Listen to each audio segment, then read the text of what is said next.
جائے انہیں مردانہ کہو بلکہ وہ زندہ ہیں. ان کی زندگی کے لیے اللہ نے دلیلیں تمام پیش فرما رکھی ہے، اور ہمارا ایمان ہے، یقین ہے کہ اللہ کی راہ میں جو بھی مارے جائیں انہیں مردانہ کہا جائے بلکہ وہ زندہ ہیں. یقیناً وہ زندہ ہیں. ان کی زندگی کو سمجھنے کے لیے ہمارے پاس شعور نہیں ہے، وہ عقل نہیں ہے، وہ فہم و فراست نہیں ہے. باقی جو سمجھتے ہیں وہ سمجھے یا نہ سمجھے، دیکھیں یا نہ دیکھیں، مگر ہمارا ایمان اس بات کے لیے شاہد ہے کہ وہ زندہ ہیں. اسلام کی بقا کے لیے جو بھی اپنی فانی جان کو قربان کرتے ہیں وہ سب کے سب زندہ ہیں. امام پاک کے بدل اولا زندہ ہیں، مگر کوئی بھی ہو، کوئی ادنا سے ادنا ہو، جو بھی اسلام کی اشاعت کے لیے، اسلام کی محافظت کے لیے، اسلام کو بچانے کے لیے اپنی فانی جان کو قربان کیا، اللہ نے سب کو زندگی جاویدانی عطا فرما دی ہے. امام پاک رضی اللہ تعالیٰ نے تو اپنے خون سے اسلام کی تکمیل فرما دی. جب یہ معرکہ شروع ہوتا ہے تو امیر معاویہ کے انتقال کی خبر ہوتی ہے. اس کے بعد امام حسین رضی اللہ تعالیٰ کو مدینہ شریف کے گورنر ہاؤس میں گورنر طلب کیا، آپ تشریف لائے. اس کے بعد اس گورنر نے کہا کہ اس طریقے کا معاملہ ہے، امیر معاویہ کا انتقال ہو گیا، یزید جو ہے وہ خلافت کی کرسی پر فائز ہو چکا ہے، آپ اس کی بیعت قبول کرتے ہیں یا نہیں؟ آپ نے ارشاد فرمایا اس کی بیعت مجھے قبول نہیں ہے. اور قبول کی بات ہے تو ابھی ہم مشورہ کرتے ہیں، آپس میں پوچھتے ہیں کون اتفاق رکھتا ہے، اس کو ہم کل بتائیں گے. مگر عزیزان گرامی، آپ کو معلوم تھا یہ بہت ہی ظالم و جابر ہے، اور یہ ہمارے اوپر جو یہ حربہ استعمال کیا ہے وہ اس لیے استعمال کیا ہے کہ حسین کو ہی مدعی بنا لیا جائے. آپ نے فرمایا کل اس کا فیصلہ میں بتاؤں گا. رات میں تشریف لاتے ہیں، پوری رات جو ہے اسی سوچ و فکر میں اپنے ساتھیوں کو، اپنے عز و اقربا کو، تمام اہل بیت کو آپ فرماتے ہیں کہ ایسا ایسا معاملہ ہے، ہم تو آج ہی رات میں اس شہر کو خیر بات کریں گے. آپ لوگوں کی کیا رائے ہے؟ سبوں نے کہا یا حضور آپ کی رائے میں ہماری رائے ہے، آپ کی ہاں میں ہاں ہے، آپ جیسے کہو گے ویسے ہم کرنے کے لیے تیار ہیں. آپ نے فرمایا آج یہ رات ہم کو یہاں سے چلنا ہے. حضرات محترم اونٹ لائے گئے، گھوڑے لائے گئے، کچر لائے گئے، سب کے کجاوے کسے گئے، سارے سامان کو اس میں لادا گیا اور رات ہی میں نکلنے کے لیے مکمل ارادہ بن گیا. امام پاک رضی اللہ تعالیٰ نے جب نکلنے کا ارادہ فرمایا تو آپ اپنی نانا جان کی قبر پر تشریف لے جاتے ہیں. اللہ کے مقدس رسول کے بارگاہ میں جب آپ حاضر ہوتے ہیں تو آپ نے اپنا تعارف بتایا، یا رسول اللہ آپ میرے بارے میں سب کچھ جانتے ہیں، میں وہی حسین ہوں جو آپ کے دوشے نبوت میں بیٹھا کرتا تھا اور سینے اطہر میں کر جایا کرتا تھا. آپ نماز میں لیتے تھے تو میں آپ کے پشت پہ سوار ہو جایا کرتا تھا. آپ خطبہ فرماتے تھے تو ہم آپ کے اوپر بیٹھ جاتے تھے. میری وجہ سے خطبے کو 4 حصوں میں آپ نے تقسیم کر دیا. یا رسول اللہ میں نے سنا ہے کہ جو شہر نبیوں کو پسند ہوتا ہے اسی شہر میں قیام پذیر ہوتے ہیں. یا رسول اللہ ایک دن آپ کے اوپر بھی ایسا آیا تھا جب مکے کے لوگوں نے آپ کو شکار بنایا تھا، جب آپ کے اوپر ظلم و ستم کا پہاڑ توڑا تھا تو آپ کو اللہ کی جانب سے حکم ہوا تھا کہ آپ مکہ چھوڑ دیجیے، تو آپ اپنے آبائی وطن کو ترک کیے تھے. آپ مکہ شریف سے ہجرت کر کے مدینہ شریف کو آئے ہیں. یا رسول اللہ یہ وہ شہر ہے جہاں پہ رات و دن فرشتوں کی آمد ہوتی رہتی ہے. یا رسول اللہ یہ وہ شہر ہے جہاں پہ رات و دن رحمت خدا بندی برستی رہتی ہے. یہ بہت اچھا شہر ہے اور کون اچھا ہو اس لیے کہ آپ یہاں پر ضربہ بار ہیں. یا رسول اللہ مکے کے لوگوں نے آپ کو پریشان کیا تو آپ نے مکہ چھوڑ کر مدینہ میں قرار پائے اور آج مدینے میں ہمارے اوپر پریشانیوں کا پہاڑ توڑا جا رہا ہے. یا رسول اللہ ہم اس شہر کو خیر بات کہتے ہیں. اسی طریقے کی کچھ گفتگو ہوتی رہی اور آپ اسی آسنا میں جب آپ اپنے نانا جان کی بارگاہ سے فارغ ہوتے ہیں تو اپنی والدہ محترمہ فاطمہ الزہرا کی بارگاہ میں تشریف لے جاتے ہیں. اپنی والدہ سے پہلے گفتگو ہوتے ہیں، آپ کچھ ہیں، عرض کرتے کرتے پتا چلا کہ قبر انور آپ کی جنبش کرنے لگی، ہلنے لگی، لرزہ بر اندام ہو گئی۔ آپ کی قبر سے آواز آتی ہے، اے میرے لگتے جگر حسین، اب اس کے آگے کچھ مت کہنا، ورنہ ایسا نہ ہو کہ تمہاری ان آواز پر، تمہاری ان گریہ مساری پر، تمہاری ان باتوں پر فاطمہ کو باہر نکلنا پڑے، اور فاطمہ کی قبر شک ہوگی، نکلنے کی ضرورت پڑے گی تو اللہ قیامت برپا کر دے گا۔ عزیزان گرامی، دعاؤں سے فارغ ہو کر کے حسن مصطفیٰ کی بارگاہ میں جاتے ہیں، تمام اہل بیت اطہار کو اس طریقے سے آخری سلام کر کے پھر تشریف لاتے ہیں اور لوگوں کو حکم دیتے ہیں کہ اب یہاں سے سفر کیا جائے، اب اس شہر کو خیر بات کیا جائے۔ حضرات محترم، تاریخ بہت ہی دردناک ہے۔ وہ پیارا شہر کہ دکھا دے یا الہی، وہ مدینہ کیسی بستی ہے جہاں پہ رات دن میرا مولا تیری رحمت برستی ہے۔ اس رحمت والے شہر کو امام حسین میں اہل و عیال کے خیر بات چھوڑ رہے ہیں۔ اب آپ جب نکلتے ہیں شہر سے باہر تو اس وقت تک اس شہر کو دیکھ رہے ہیں جب تک کہ وہ آپ کی آنکھوں سے اوجھل نہیں ہو گیا۔ اس کے بعد سفر جاری کرتے کرتے یہاں تک کہ آپ مکہ شریف کی سرحد میں آ جاتے ہیں اور کسی طریقے سے شعبہ ابو طالب میں قیام پذیر ہوتے ہیں۔ جب شعبہ ابو طالب میں قیام کرتے ہیں، یہ وہ شعبہ ابو طالب ہے جہاں پر اللہ کے محبوب کو پریشان کیا گیا تھا، آپ کو بائیکاٹ کیا گیا تھا، تو اللہ کے محبوب اسی جگہ پہ قیام کیے ہوئے تھے۔ آج مدینہ شریف چھوڑ کر کے آل رسول اسی جگہ پہ قیام پذیر ہیں۔ جب مکے کے لوگوں کو پتہ چلا کہ امام حسین شہر مدینہ چھوڑ کر کے جہاں پر تشریف لائے ہیں، تو لوگ جوق پر جوق آپ کی بارگاہ میں آنا شروع کیے، آتے ہیں، حال پوچھتے ہیں، آپ کو تمام طریقے سے عزت و خاطر و مدامت کرتے ہیں۔ اس کے بعد کئی دن گزر گئے تو لوگوں نے پوچھا، صحابہ کرام رضوان اللہ تعالیٰ علیہ نے پوچھا کہ حضور والا، آپ کا اس طریقے سے میں اہل و عیال کے جہاں پر آنے کی کیسی کیا ضرورت پڑ گئی؟ تو آپ نے تمام واقعہ بیان فرمایا کہ اس طریقے کا معاملہ ہے۔ حضرات محترم، جب آپ مدینہ شریف کے گورنر ہاؤس میں گئے تھے تو وہاں پر یہ بات طے ہوئی تھی، وہاں کا جو ایڈوائزر تھا، جو رائے دینے والا تھا، اس کا نام مروان بن حکم تھا۔ اس نے کہا کہ حسین کو بلا رہے ہو، گورنر سے کہا کہ حسین کو بلا رہے ہو، حسین آئیں گے، مگر آنے کے بعد اگر وہ یزید کی بیعت کو نہیں قبول کرتے تو ان کو قید کر لینا، اور قید کرنے کے بعد جب وہ نہ مانے تو ان کو قتل کر دینا۔ یہ اس کا ارادہ تھا، معاذ اللہ رب العالمین۔ لیکن امام پاک رضی اللہ تعالیٰ یہ مروان بن حکم کو جانتے ہیں، یہ وہی مردود ہے۔ حکم کا بیٹا مروان، جب مروان پیدا ہوا ہے تو حکم جو ہے اس کو گود میں لے کر کے اللہ کے محبوب کی بارگاہ میں گیا تحنیک کے لیے۔ تحنیک اسے کہتے ہیں کہ جب بچہ پیدا ہوتا ہے تو اپنے بزرگوں کی بارگاہ میں لے جاتے ہیں۔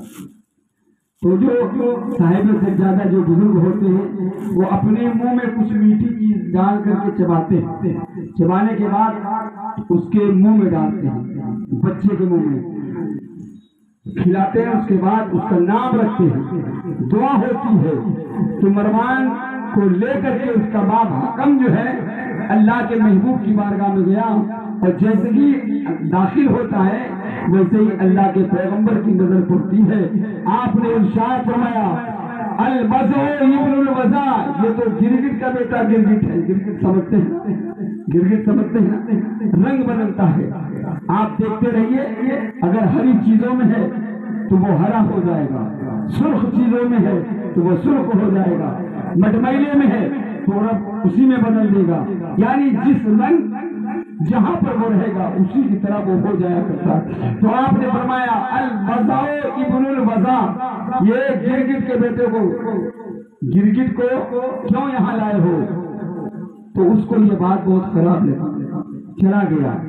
وہی مروان بن حکم ہے، بدلہ لینے کے لیے اب وہاں پر بیٹھا ہے۔ تو اس نے کہا کہ آج اگر یہ بیعت نہیں قبول کرتے یاد رکھو ان کو گرفتار کرو، نہیں مانے تو ان کو قتل کر دو، تب بات بن جائے گی، اور اگر ان کو چھوڑ دو گے تو بات بگڑ جائے گی۔ حضرات، اس گورنر نے کہا کہ مجھے جو حکم ملا ہے وہ میں کہہ دوں گا، مگر یہ میری مجال نہیں کہ میں آل رسول کو